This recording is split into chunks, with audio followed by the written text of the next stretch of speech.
5 taon na ang lumipas mula nang tumama ang isang kometa sa daigdig at nagwagi ng mahigit 75% ng pandaigdigang populasyon. Ang mga piraso ng kometa ay nasa atmosfera pa rin. Marumi ang hangin, may natitirang radyasyon, at ang mga lindol at electromagnetic na bagyo ay naging karaniwan na. Walang magawa ang mga tao kundi patuloy na manirahan sa mga bunker. Nakatira si John kasama ang kanyang pamilya sa isang bunker sa Greenland. Siya ay nagtatrabaho bilang isang inhenyero, ngunit isa ring scout na nangangahulugang kailangan niyang magsuot ng hazmat suit at paminsan-minsang lumabas ng bunker upang suriin ang kalagayan ng mundo. Isang araw, napansin niya na may isa pang bitak na bumukas sa lupa at napagtanto niyang lumalaki ang mga ito. Pagkatapos, pumunta si John sa dalampasigan at natuklasan ng maraming lifeboat, kasama ang isang bumagsak na barko. Una, sinuri niya ang bawat lifeboat, pero wala siyang nakitang anumang kapakipakinabang sa mga ito. Pagkatapos, pumasok siya sa barko sa pamamagitan ng isang butas at nakahanap ng ilang kapakipakinabang ng mga kagamitan na dinala niya. Sa loob pa, natagpuan niya ang mga bangkay ng buong tripulante. Sa isang drawer, merong isang notebook na may magandang bulaklak na kinuha rin niya. Sa sandaling iyon, may nagbabala sa kanya mula sa bunker sa radyo na may paparating na bagyo. Nagsimulang tumakbo si John ng mabilis hanggat maaari habang papalapit ang electromagnetic na bagyo mula sa likuran niya sa nakakatakot na bilis. Sa kabutihang palad, nagawa ni John na tumalon sa ibabaw ng gate at makapasok sa bunker sa tamang oras upang maisara ito muli bago tumama ang bagyo.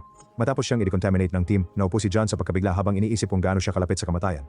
Nagpasya siyang pumunta sa kanyang therapist at ibinahagi kung gaano siya nakukonsensya sa kasalukuyang kalagayan ng mundo. Ipinaliwanag ng therapist na lahat ay dumaranas ng trauma at nagkukunwaring hindi, kaya pinapayuhan niya si John na itigil ang pagkukunwari at maging mas bukas sa kanyang pamilya. Samantala, ang asawa ni John na si Allison ay nasa isang pulong kasama ang iba pang mga pinuno ng bunker na nag-aalala tungkol sa pagkaubos ng mga mapagkukunan. Habang nakatanggap si Allison ng sulat na nagsasabing ligtas na nakabalik si John, ibinahagi ni Dr. Amina ang ilang impormasyon na nakalap niya sa mga siyentipiko mula sa ibang bunker tungkol sa bunganga na iniwan ng kometa. Ang laki at hugis ng bunganga ay pumipigil sa pagbuo ng mga radioactive na bagyo malapit dito at ang lalim nito ay humahadlang sa pagpasok ng maruming hangin. Maaaring gawin itong ligtas na lugar para tirahan. Gayunpaman, pinaalalahanan siya ni Adam na ang bunganga ay nasa timog ng Pransya at may digmaang sibil sa buong Europa. Biglang nagkaroon ng lindol na nagpayanig sa buong bunker, ngunit lahat ay naghintay lamang hanggang matapos ito at nagpatuloy sa kanilang mga gawain. Sa pulong, may nakapansin na mas madalas nangyayari ang mga lindol kamakailan. Ipinaliwanag ni Amina na ang mga tectonic plate ay muling gumagalaw at nagdudulot ng mas maraming aktibidad sa lugar, ngunit sinabi ng isang sundalo na kung nakaligtas ang bunker sa kometa, makakaligtas din ito dito. Pagkatapos ay pinaalalahanan ni Allison ang lahat na nakatanggap sila ng distress signal mula sa labas. Sumagot si Adam na wala silang mga mapagkukunan para magdala ng mas maraming mga refugee, lalo na ang panganib ng mga sakit, kaya gusto niyang itigil na ang usapan. Gayunpaman, pinaalalahanan siya ni Allison na kailangang pagbotohan ang bawat desisyon. Nagtaas ng kamay at karamihan sa grupo ay panik kay Allison, kaya't nagkasundo silang magpadala ng snowcat bukas. Maya-maya, habang abala si John sa pag-aayos ng mga tubo sa bunker, nakita ni Allison ang anak niyang si Nathan sa labas. Nagalit na sinirmunan at pinaalalahanan siya kung gaano kalala ang ubo ni John gabi-gabi. Gusto ni Allison na isama ang mas maraming tao hanggat maaari, ngunit itinuro ng piloto na ang sobrang bigat ay magpapalubog sa bangka, kaya wala silang magawa kundi isara ang pinto sa harap ng mga tao. Ang mga nakaligtas sa labas ay kumapit sa bangka hanggang sa ito ay tuluyang umalis.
lumipad. Sa sandaling iyon, lumitaw ang isang malaking alon at tinamaan ng dalampasigan, pinatay ang lahat ng mga nakaligtas na hindi nakatakas.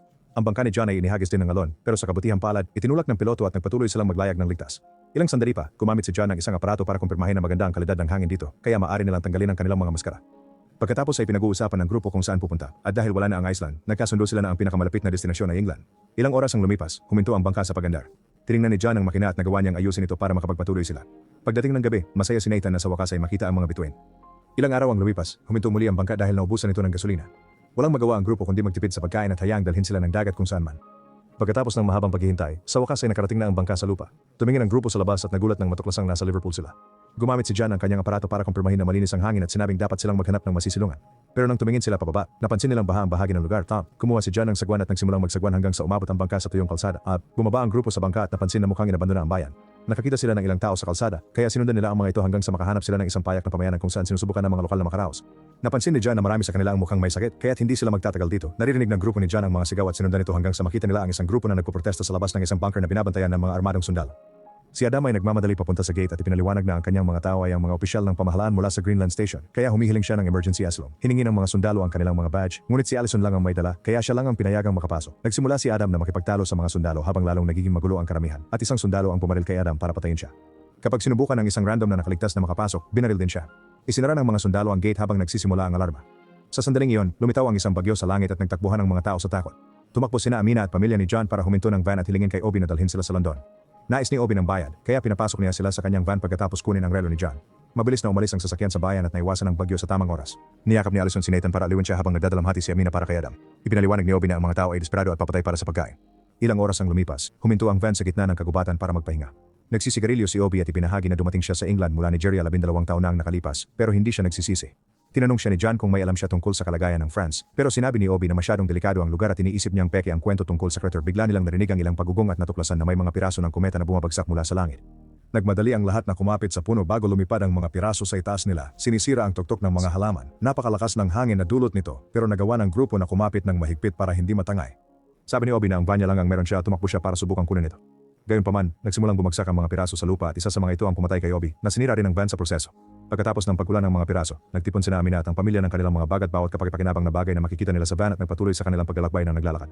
Sa wakas, nakarating sila sa London at kumatok sa pintuan ng isang napakalaking gusali. Isang butas ang bumukas at tinutok ni Mackenzie ang baril sa kanila, pero agad niya itong ibinaba nang makita ang kanyang mga dating kaibigan at pinapasok sila. Pagkatapos ay ipinakita niya ang paligid, isiniwalat na ang gusaling ito ay isang retirement home, kaya't lahat ng mga nakaligtas na nakatira dito ay matatanda. Pinaliwanag ni Mackenzie na nagawa niyang isara ang bahaging ito at ang generator ang nagpapanatili sa sistema ng pagsasala ng hangin. Nakapagpahinga ang grupo na may kasamang pagkain at inumin para sa hapunan. Nagtanong si John tungkol sa bunganga at sinabi ni Mackenzie na narinig niya ang mga chismis, pero hindi niya alam kung totoo ang mga ito. Naririnig ang mga sigaw at putok ng baril sa mga kalye at kinumpirma ni Mackenzie na hindi naligtas ang London. Maya-maya, sinubukan ni Allison na matulog pero patuloy niyang naririnig si John na umuubo sa banyo. Nang tumingin siya sa lababo, nakakita siya ng dugo. Sinusubukan ni John na sabihin na normal na pagdurugo ng ilong lang ito, pero hindi naniniwala si Allison, kaya inamin ni John ang kanyang lihim. Sinabi sa kanya ng isang doktor sa bunker na ang pagdurugo ay sintomas na nangangahulugang may 6 hanggang 8 linggo na lang siyang natitira upang mabuhay. Nagkaroon ng pagkatulala si Allison at nais niyang manatili sa retirement home upang tahimik na makasama si John sa kanyang huling mga araw bilang isang pamilya. Gayunpaman, tumanggi si John na mamatay doon at sa halip ay nais niyang makahanap ng bagong tahanan para sa kanyang pamilya upang mamatay siya ng payapa. Kinabukasan, binigyan sila ni Mackenzie ng isa sa maraming inabandonang kotse mula sa retirement home at isang baril para ipagtanggol ang kanilang sarili. Pagkatapos yakapin ni Mackenzie sila sa huling pagkakataon, umalis na sina Amina at ang pamilya. Ilang oras ang lumipas habang tumatawid sa kanayunan. Napansin ni John na mukhang malungkot si Nathan at nagmungkahi na maglaro ng mga laro sa biyahe. Biglang may bala na sumira sa bintana ng kotse at tinamaan si Amina, agad siyang napatay. May ilang lalaki sa mga palumpong na patuloy na nagpapaputok sa kanila, maingat na hindi tamaan ang makina dahil gusto nilang nakawin ang kotse. Agad na pumuwesto si John sa likod ng sasakyan at nagsimulang magpaputok pabalik, pinapatay ang mga magnanakaw isa-isa habang papalapit sila. Kapag isa na lang ang natitira, nauubusan ng bala si John, pero sa kabutihang palad, may pangalawang baril si Allison at binaril ang huling lalaki bago pa sila masaktan.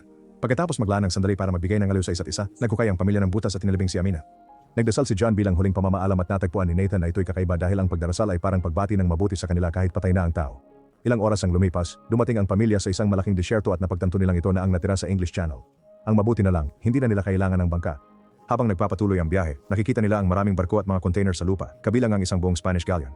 Ilang milya pa, natagpuan nila ang daan na harang ng maraming kotse at mga nakaligtas na hindi gumagalaw.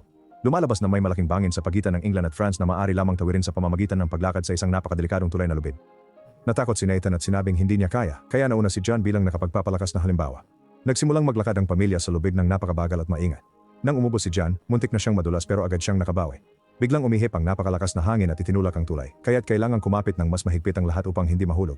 Sa kabutihang palad, huminto ang hangin. mabilis at ang pamilya ay maaaring magpatuloy hanggang makarating sila sa isang batong formasyon sa gitna ng bangin. Dalawang hagdan ang nag-uugnay sa batong formasyon sa kabilang panig ng bangin. Habang nagpapahinga ang pamilya, isang lindol ang tumama sa lugar pero sa kabutihang palad walang nahulog. Ang tatlo ay umakyat sa hagdan at nagsimulang gumapang.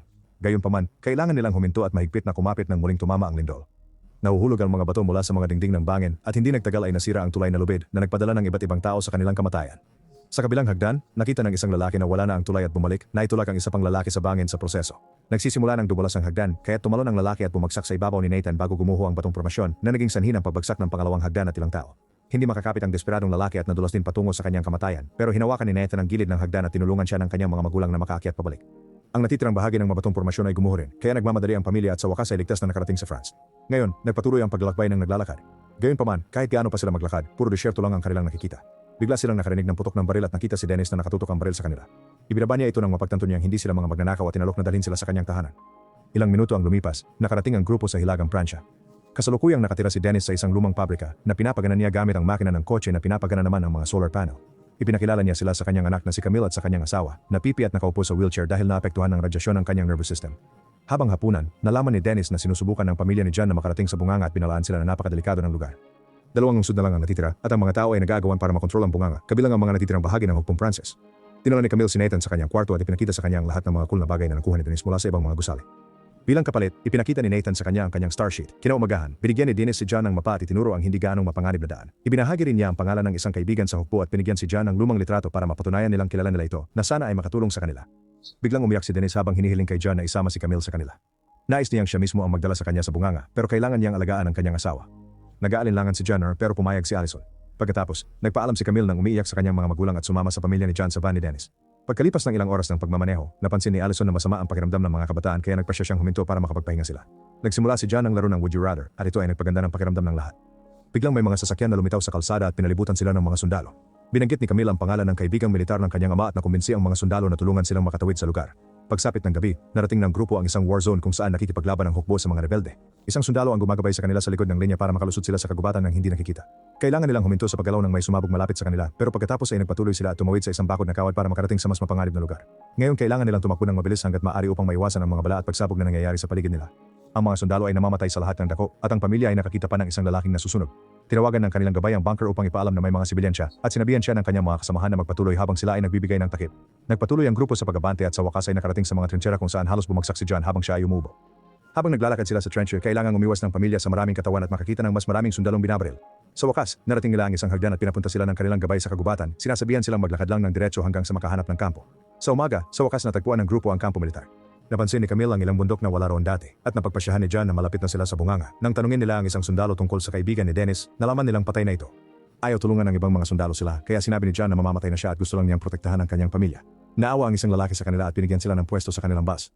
Ang pamilya ni John at ilang iba pang mga nakaligtas ay umalis sa bus na magdadala sa kanila sa bunganga. Gayunpaman, ang biyahe ay naputol nang may sumabog sa kalsada. Biglang napalibutan ang bus ng mga rebelde kaya lumabas ang isang sundalo para labanan sila. Ngunit agad siyang binaril. Pagkatapos ay pinatay din ng isang rebelde ang driver at pinilit ang lahat ng mga refugee na bumaba ng bus. Pinapunta ni John ang kanyang pamilya palabas pero nanatili siya upang salakayin ang kanilang kalaban at magsimula ng laban. Isang armadong lalaki ang gustong tumulong sa kanyang kasama pero tinamaan siya ng isang refugee sa ulo gamit ang bato para pabagsakin siya. Sa loob ng bus, narinig ang dalawang putok ng baril. Lumabas si John na nagtagumpay dala ang baril pero inamin din niyang siya ay tinamaan ng bala. Sumakay muli ang lahat sa bus at pinipisil ni Nathan ang sugat ni John habang nagmamaneho si Allison. Ilang sandali pa, nakarating sila sa tutok ng bagong bundok at tinutulungan ng pamilya si John na maglakad hanggang sa matagpuan nila ang bunganga. Totoo ang mga balita. Ang bunganga ay isang magandang lugar na may matabang lupa at walang kontaminasyon, perpekto para magsimulang magtayo muli. Sa sandaling iyon, bumagsak si John at pinalibutan siya ng kanyang pamilya upang magpaalam bago siya mamatay. Umiiyak ang lahat habang inuulit ni Nathan ang mga dasal na